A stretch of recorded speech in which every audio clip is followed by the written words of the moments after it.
In a village on the outskirts of the capital of Bangladesh, Shuvo is rebuilding his life.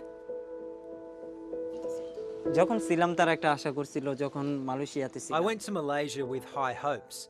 My family is not well off. I was forced to go there in search of a better income. He went to work in a factory owned by a Malaysian firm, Brightway. With his hands, Shuvo made latex gloves during 11-hour days. I didn't get time to eat. I couldn't go to the washroom. There were days when I didn't have breakfast or lunch. I couldn't take it. I could feel tears coming out of my eyes. The company kept our passports. And if he resisted, he says he was punished. I still have flashbacks. I often feel that the back of my head hurts where they hit me. I still feel the pain occasionally. Some of the gloves he claims he was making were for an Australian company. Touch and Tough, which was a brand of the company Ansell. They were the regular customers.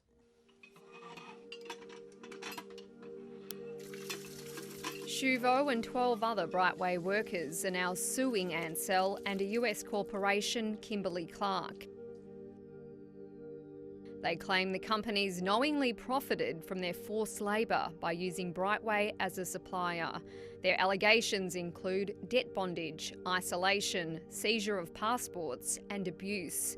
In one case, a worker says he was forced to inhale gas that made him vomit and faint, while another suffered a severe injury to his leg after it was caught in a chain. For a number of years now, there's been really serious allegations of modern slavery-like practices happening in Malaysian glove factories. So they're really not free, they're there to work and they're being exploited. Ansell and Kimberly-Clark say the case against them is without merit. They both condemned human rights violations and say they work closely with their suppliers to ensure the health and safety of their workers. Meanwhile, Brightway's products have been banned in the US due to forced labour concerns. A major buyer of Ansell products says the allegations are distressing. We will be advocating and raising these issues because that's what any self-respecting organisation, what any self-respecting society ought to do in this instance. This healthcare provider says it's been raising concerns with Ansell about Malaysia's glove industry for 5 years.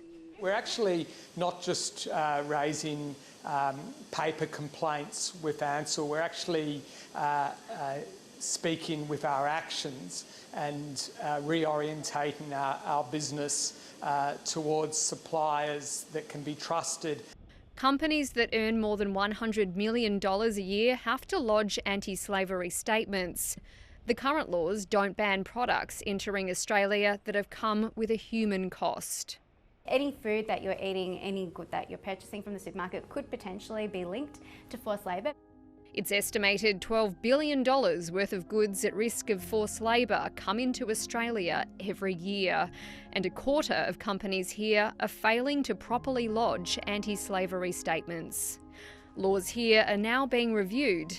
Many thousands of kilometres away, Shuvo has a message for companies that profit off misery. I would tell them what happened to me. I would ask them to address this.